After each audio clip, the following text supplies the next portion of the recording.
Alberto, buenos días. Fernando te saluda. Buen día, Fernando, ¿cómo te va? Un gusto hablar con usted y gracias por llamar. No, gracias siempre de estar disponible ahí para nuestros micrófonos. Bueno, tenemos este caso como lanzador, ¿no? Donde es un edificio en construcción, todavía que no está habitado. ¿Qué ocurre o qué es lo que analiza un liquidador cuando, además, obviamente, podés tener involucradas cobertura de todo riesgo de construcción, la de responsabilidad civil?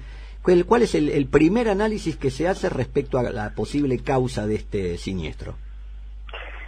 Mira, pues sobre este caso particular preferiría no opinar porque probablemente me toque estar involucrado, entonces no quisiera ir a ese caso, pero sí en cuanto a lo que es genérico, conceptual. Sí, tal cual. Cuando suceden siniestros de este tipo, de derrumbes, normalmente hay daños a terceros, eso yo en la medida que vos afectás a alguna vivienda, un inmueble lindero, eventualmente a personas, si hay lesionados, heridos, muertos o lo que fuere, o automóviles en la vía pública. Eso es muy común, muy corriente que pase en lo que concierne a la responsabilidad civil. Lo otro es la pérdida material de la propia obra, o sea, a partir de que tengo un siniestro, naturalmente vamos a tener una pérdida en lo que fuera, en su parte estructural, de acuerdo al grado de avance que tenga la obra en el momento que se produce el siniestro. Por eso es que, como bien dijiste en la introducción, acá uno tiene básicamente la que sabe ser corriente, es la cobertura de todo riesgo de construcción, es la que conocemos como carrera, ¿no?, de Construction and Erection Risk, y que te va a dar amparo de acuerdo a la cobertura que vos tengas, pero básicamente por la cobertura principal a los daños que tiene la obra que es objeto de seguro, que vos sabés que para eso se asegura el valor del contrato de construcción, que es todo aquello, todos los materiales, toda la mano de obra que van a formar parte de esa obra que estás queriendo asegurar. Esas coberturas naturalmente es un todo riesgo, pero como ustedes bien saben y todos los que nos escuchan, los productores también lo saben, el todo riesgo es un poco una falacia porque no existe como tal, pero sí va a dar amparo a todo aquello que no esté específicamente escrito. Entonces eso tiene que ver con lo que son los daños materiales que sufre la obra objeto de seguro. Luego está lo otro, que es la responsabilidad civil, que vos dentro de un todo riesgo lo tendrás como una cobertura que se llama para justamente daños a terceros, a inmuebles vecinos o cualquier otro daño a algo ajeno a la obra, o si no, básicamente tomas una cobertura sencilla de responsabilidad civil, que solamente tu interés está en proteger el patrimonio de los terceros, ya sea cuando haces una obra de demolición o una de construcción, y eso vos sabés que hoy es obligatorio en la ciudad de Buenos Aires. Tenés unas sumas inclusive que están pautadas. En la provincia no pasa, o sea que te vas a encontrar en el caso que vos me mencionás, si hubiera estado la vereda de frente probablemente hubiera tenido la obligación de sacar una suma de no menos de 35 millones de pesos, y si está en la provincia ya no es igual. Alberto, buen día. Marcelo Debe te saluda. ¿Qué tal, Marcelo? En tu experiencia, cuando encontrás pólizas de obras en provincia de Buenos Aires, ¿encontrás que se detengan los que las han suscripto en darle una cobertura de remoción de escombros adecuada? Porque acá hay un gran gasto de la remoción que alguno va a tener que afrontar. ¿Qué es lo que encontrás en el día a día? Mira, bueno, volvemos al tipo de cobertura que vos tengas, eso es independiente de dónde esté ubicada. Si tenés un todo riesgo de construcción, aparte de eso que mencionaba al principio, de la cobertura principal A para lo que es la pérdida física del patrimonio del asegurado, o la E, que es la de responsabilidad civil, vas a tener coberturas adicionales como la de remoción de escombros. Por ende, eso va a estar amparado por esa cobertura. Ahora, si tenés una responsabilidad civil solamente, por principio y concepto, lo que estamos amparando son los daños a los terceros. Siempre, por supuesto, en la medida que existe una responsabilidad del asegurado en la producción de los daños, que es lo que uno tiene que peritar, ¿no es cierto? A priori, uno cree que las cosas solas no pasan, y que no es porque sí, no es que la naturaleza se ensañó.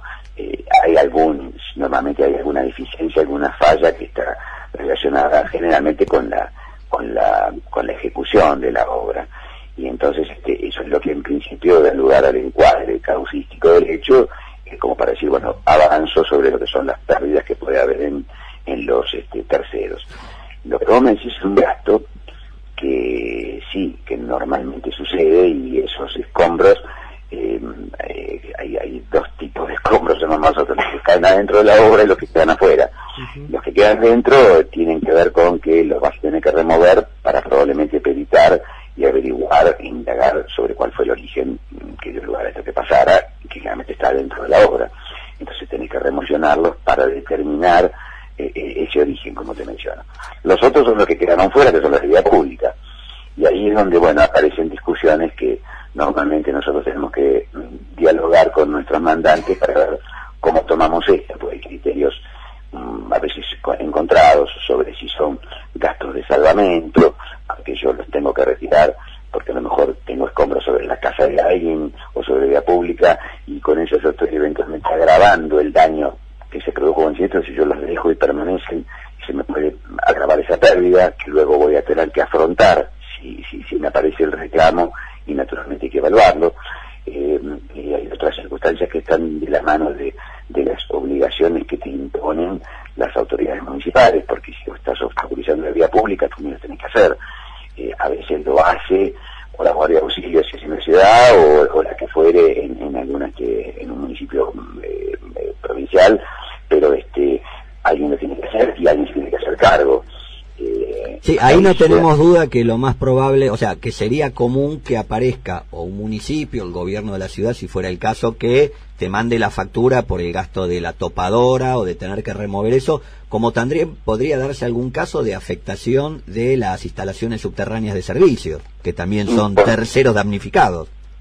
Sí, por supuesto. O sea, a partir de que vos tenés un colapso, en este particular te llama la atención porque no es un poco atípico. Generalmente los siniestros en obras se producen en la etapa de ejecución, más incipiente, cuando se demuele, cuando se excava, ¿sí? Cuando se empieza a submurar, cuando se hacen las fundaciones. Es decir, cuando vos estás haciendo una intervención primaria en un terreno que hasta hace un tiempito había a lo mejor una casa o una construcción, la que fuere, y bueno, te encontrás con que tenés que empezar a intervenir, y por ende la empresa o el que arranca con esto demuele, altera la situación de ese terreno. Obviamente a los linderos esto les va a afectar porque hay apoyos, hay empujes laterales que están contenidos en la situación ya existente de a lo mejor muchos años, y bueno, y esta situación lo viene a alterar. Entonces, ¿qué pasa? Se tiene que tomar una serie de precauciones bastante importantes en cuanto a cómo vas a modificar la situación de estabilidad de esos inmuebles vecinos. A veces son edificios en altura, que tienen estructura de hormigón, resistente, inclusive subsuelos, entonces es muy improbable que vos puedas afectarlo porque están perfectamente consolidados y difícilmente vos puedas alterar esas características. Ahora, si te encontrás con inmuebles o viviendas de planta baja, con otra estructura, sin hormigón, y es muy claro que los puedas alterar. Entonces ahí se toman más precauciones, se toman una serie de cuidados que tienen que ver con cómo vos podés modificar esa situación del suelo, ¿sí? Alberto, ¿qué pasa y cómo juega, yendo de nuevo a la póliza de todo riesgo de construcción, cuando puede haber quizás en un caso como este algún error de construcción? Me refiero a error en los cálculos, en el diseño, porque es raro un colapso así como decís vos en esta etapa. Sí, cuando está a un grado avanzado de obra pareciera difícil, ¿no? O sea, no es lo atípico. Pero, mira, yo normalmente trato de explicarle a la gente que los seguros están justamente para cubrir los accidentes y las eventualidades de este tipo. Eso es un hecho accidental, súbito e imprevisto, eso es un siniestro. Y el seguro está para eso. Naturalmente que si vos analizás las expresiones, son bastante claras en cuanto a que lo que no debe amperar es lo que se denomina el dolo o la culpa grave. Llegar a esa instancia, como para, a ver cómo lo podría graficar, es como prácticamente decir, yo tengo que demostrar que el asegurado prácticamente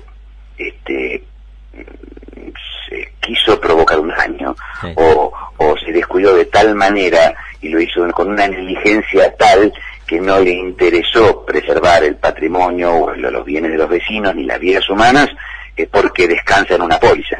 ¿Me explico? El comentario venía porque justamente hace un par de semanas, con estos temas mediáticos que hubo que tenían que ver con la mala praxis profesional médica, también decíamos lo mismo, o sea que realmente tiene que ser de una gravedad, o sea, cualquier profesional se puede equivocar, tienen sus coberturas también para eso, y realmente el error debería ser de una gravedad casi rayana con el dolo o el desinterés para que actúe la exclusión.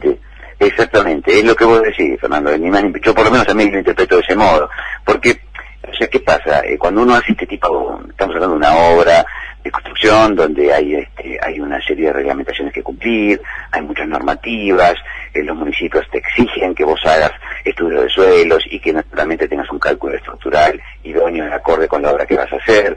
Estas cosas generalmente no es muy difícil que fallen, o sea, el darse profesionales serio, gente que se dedica a hacer esto, el tipo que hace un estudio de suelos, vos se lo encomendás, el tipo tardará más o menos días, hará más o menos sondeos para ver, justamente analizar las características del terreno, ver cómo vas a fundar, cómo son los estratos, qué carga puedes resistir. Todo esto se hace porque forma parte del costo de la obra y esto no se altera, o sea, está incluido en lo que es esa presupuestación. Lo mismo que el cálculo estructural, vas a enganchar a un ingeniero estructuralista, un estudio, un especializado en el tema, los tipos calculan perfectamente bien cómo son las cosas y cómo dimensionan las cantidades de los hierros, las armaduras, el hormigón, la cantidad de coeficiente de seguridad que estás tomando, que normalmente son amplios, o sea, es muy difícil que eso falle. Los problemas no vienen en eso, en general son cuando en la ejecución pasan cosas que a veces por acelerar los tiempos, por no haber tomado una precaución suficiente, están relacionadas con eso, con a veces no sé, cuando se está haciendo una excavación no se respetan los taludes o las troneras, o vamos más rápido de lo que debiera, o retiramos puntales antes de tiempo, o no esperamos que frague adecuadamente un hormigón. O sea, hay cosas que en obra pueden pasar y que dan lugar a que se produzcan siniestros, y bueno, y eso eso es lo que el seguro debería amparar, y vuelvo sobre lo que vos mismo dijiste, tiene que haber una actitud casi, tenés que leer una actitud que se manifiesta de alguien para decir, me importa nada lo que pasa al lado, me importa nada, y voy a cometer una negligencia tal que me pueda derivar en vidas humanas. O sea que esto puede, así como en muchos casos afortunadamente no sucede, pero en otros sí, y eso es terrible, es irreversible, ¿sí? Bueno, Alberto Durán, titular de Estudio Montserrat, gracias por estos minutos que le brindaste al programa. Agradecemos siempre la deferencia que tenés para salir al aire cuando hace falta, como en estos casos, donde tenemos la noticia y precisamos un referente. Bueno, como no, che, ha sido un placer, un gusto y un saludo para toda la audiencia de ustedes. Un abrazo grande, querido, que tengas muy buen fin de semana. Gracias, hijo, chao.